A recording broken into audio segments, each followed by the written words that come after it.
first. Exactly, yeah. Stick.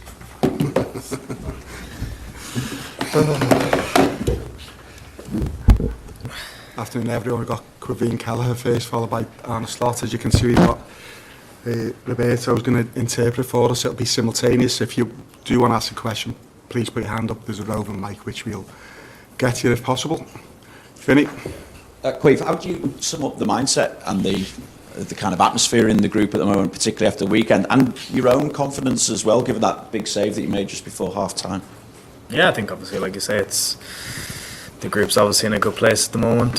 Things are going well for the team, for myself personally as well. Obviously, it's playing some games now, so confidence is high, and yeah, we're very happy. But we're obviously focused on keep performing and keep getting wins as well. How better equipped is the squad to go further in the Champions League and the Premier League title race this season compared to last, do you think? Yeah, I think obviously, look, we came close last year. Obviously, just fell off in the Premier League towards the end, but those experiences are obviously big for us as well, and we've kind of kept pretty much the same squad as last season as well. So we have those experiences. Obviously, it's a bit more fire in the belly as well for us. And Champions League is Champions League. It's obviously one of the biggest competitions, so the motivation is always there. We've always done well in this competition, so yeah, the motivation is there to do well in both. You mentioned getting minutes yourself. I think ever since the summer, every interview that I've seen with you, you've been asked about your future as well. How much is your future playing on your mind at the moment? I mean, how realistic is it to think that this could be your last season at Liverpool even? Does that come into your thinking? Not what my thinking at the moment, to be honest, no. I think obviously it's quite early on in the season, but even anyway, my focus is on playing well. If I'm thinking about future and different things like that, it's not going to help my game. It's going to, I need to be clear mentally to play well. So that's not coming into my thinking at the moment, to be honest. Next. No? No. Not that fast. Hi, Caoimhin. You've played in lots of big games in your Liverpool career, cup finals, and obviously you had the Europa League run last season, but I believe this is going to be your first Champions League game at home in front of the Anfield crowd, because obviously you played in the Ajax game, but that was behind closed doors because of COVID. After the atmosphere, the game with Brighton on Saturday, how much are you looking forward to ticking another big achievement off in your Liverpool career? Yeah, it'll be quite cool. Obviously, I've been here and experienced quite a few nights of Champions League. I didn't play obviously, but I was here. The atmosphere is always electric on European nights. So yeah, it'll be a special moment tomorrow, and one I'm looking forward to for sure. Any more? Back. Will. Good work, Mel.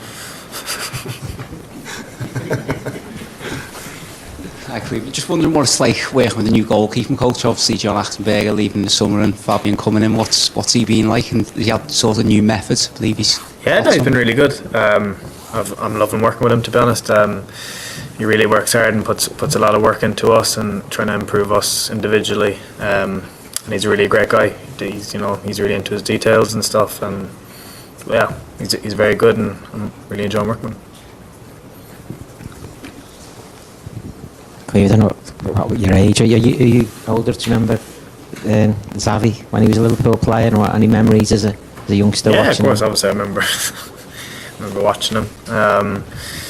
He was obviously a class player when he was here, and then on to Real Madrid as well. So yeah, I have good memories of him. His passing range obviously was outrageous. But yeah, obviously good memories. When a player legend comes back, obviously there's a lot of mixed emotions, but obviously it's focus on the job. The fans will be welcoming the manager of the opposition, but yeah, not get in the way of the job in hand. Yeah, of course. I think no Liverpool fans, they'll obviously give him a great reception. But yeah, like you say, the focus for us really is on getting the result and yeah, making sure he goes home not too happy. Last one here.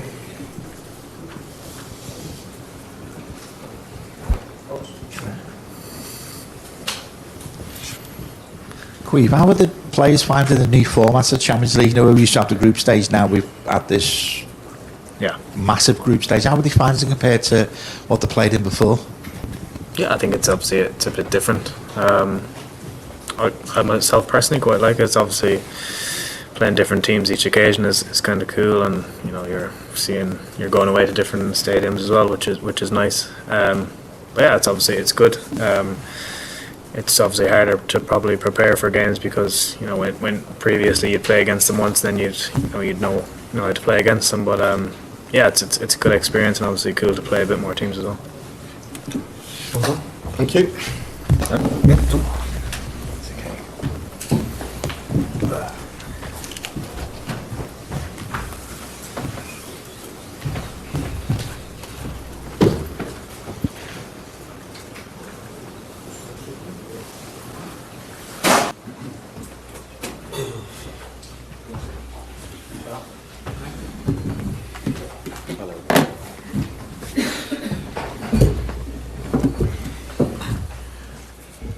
Vinny, do you want to go first? Sure. Arne, 100% record in the Champions League. Leverkusen are unbeaten themselves in the Champions League this season. Xabi Alonso obviously has got a big history with this place as well. It feels like it's got all the makings of a really big European tie. How do you see it? Like you see it. It is a big European tie, which is almost always the situation if you play Champions League, even in a new format. Although there might be maybe 1 or 2 or 3 teams that are not as known as all the other teams that are in the competition. But definitely for all the reasons you say, maybe mainly also because what Xabi Alonso did for this club, especially in Europe as well.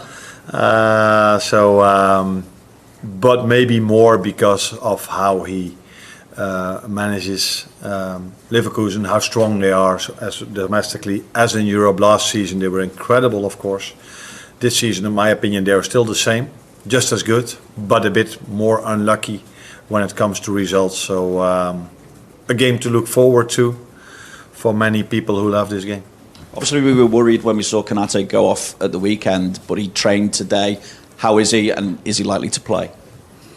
Yeah, he's available to play, and I think also completely recovered. So there is no issue for him not to play because of what he had. Then it's up to me to make the decision if he plays or not. But he's in a good place. The other issue after Saturday's game was something that Mo put out on social media. He did obviously celebrate the win and the fact that the club is back at the top of the Premier League, but he also finished by saying, no matter what happens, I will never forget what scoring at Anfield feels like. Now, one thing you could read into that is that it's a hint about his future, where his contract talks are going. So we've not had the opportunity to speak to Mo. Have you? And what insight can you give us as to his message behind that? Yeah.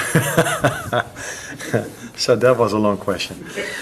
And you interpreted it in a way maybe other people don't. I don't look at the Instagram posts of my players. I only talk to them, which you can't. So that is the advantage I have.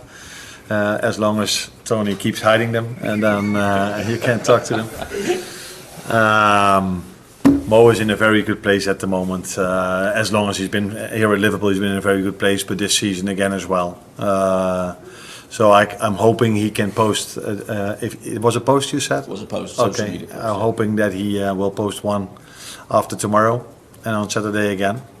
And what he says with that is for me not important. The only thing that's important for me is how he plays and what he tells me when we have conversations. And that's what matters, and not how you guys interpret one of his posts. Just to push you a little bit further though, do you feel it is a reference to his future being away from Liverpool after the season, or can you say to us that it's not a reference to that?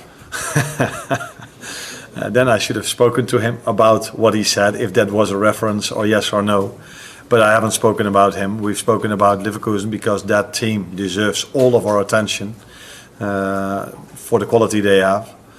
And so no, I think he's out of contract in the end of the season, and Virgil said something in the press, and now he has a post which you interpreted in a certain way.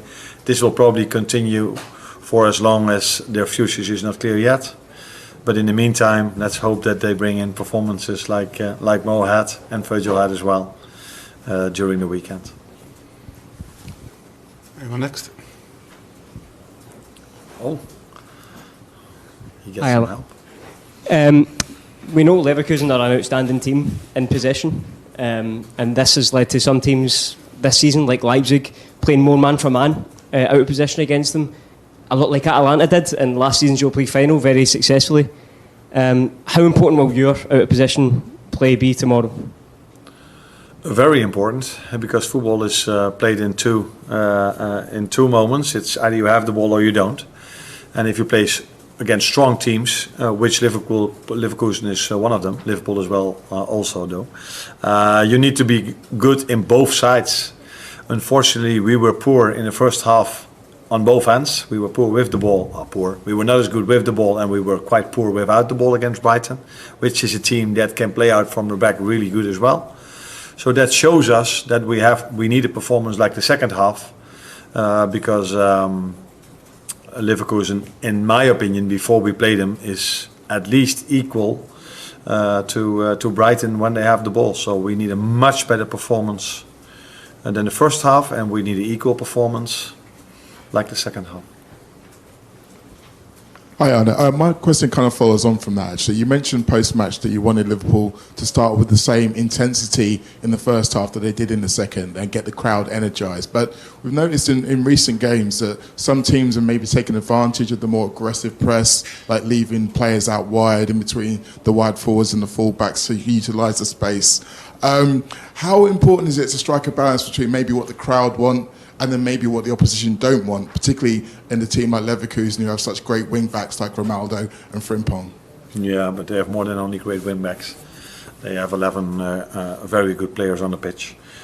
I think what the crowd wants is what I want and what our players want. We want to have control of the game. We want to be very aggressive without the ball. Maybe if we are not as aggressive, or that then we are sometimes a bit too high, we still want to try.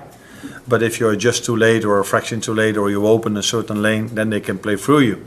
The good thing is that I always see my players running back really hard to prevent the other team from getting a chance, because although I felt, and I think we all felt this, that Brighton was the better team in the first half, it wasn't like they had 3 or 4 open chances from open play. I think if you look back at it, we got the biggest chance maybe in the game in the first half, with Darwin Núñez. So that also shows me that even if they play through our first press, we are still able not to concede that many chances. But ideally, it's not only preventing them from playing through your press, but by having a very good press, you can also create your chances.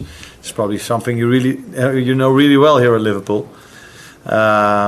So that is also the reason why we want to press that high. But then, yeah, against good teams like Chelsea, like Brighton, and like Leverkusen, you cannot have 1% less than, for example, the second half intensity we had. Yeah, what do you? Gorsty at the front. And just to go back to Mo for a couple of seconds, he's obviously 32 now, be 33 before the start of next season, but given the dedication and the professionalism that you see from him, how much longer do you think he can continue at the level he's at the moment?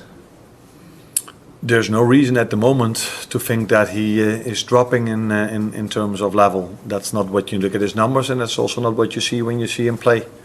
So yeah, but I don't know how to say this in English, but I cannot tell you how the future will look like. So for some players, they can. Cristiano Ronaldo, what age is he at the moment? He's still doing really well. Messi is still incredible. So, but there were also players that, like me, that weren't as good anymore when they were 33. Not that I was so good when I was 26, but I regressed a bit earlier than Ronaldo and Messi. So yeah, I don't know what the future will bring, but what I do know is that Mo is in a very good place at the moment. Lewis.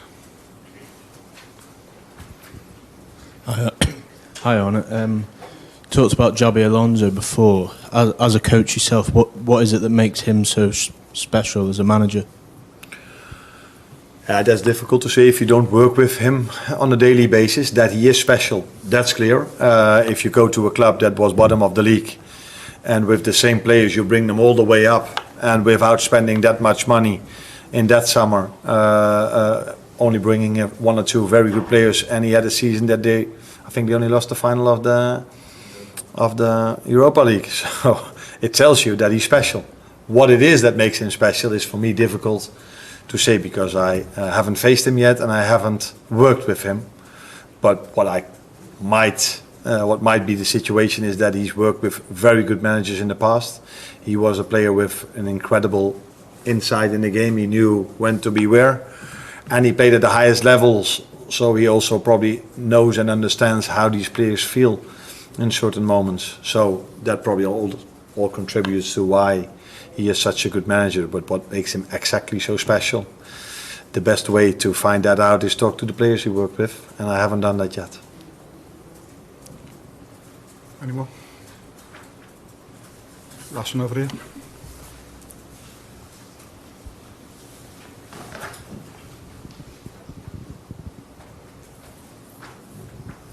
Arne, I asked Queeve before about the new Champions League format, where it was the group stage. Now it's the random draw. How are you finding as a manager compared to the group stage? Is it more work, more, you're playing different teams each game now rather than the set group? Yeah, that is obviously different. So normally you play an away or a home leg, and then you can prepare even better for the second time you play against them. Now you every time play against a new opponent. That's in some situations because every pot has some very strong teams, and some pots have maybe not the same strength. So you can be a bit lucky with the draw, you can be a bit unlucky. And then it has to do with which teams do you face at home and which one do you face away from home. So the first thing I would say is maybe it comes a bit more luck into ending up high or low. On the other hand, if you play 8 games instead of 6, normally when you play more games, luck is being ended up somewhere in the middle.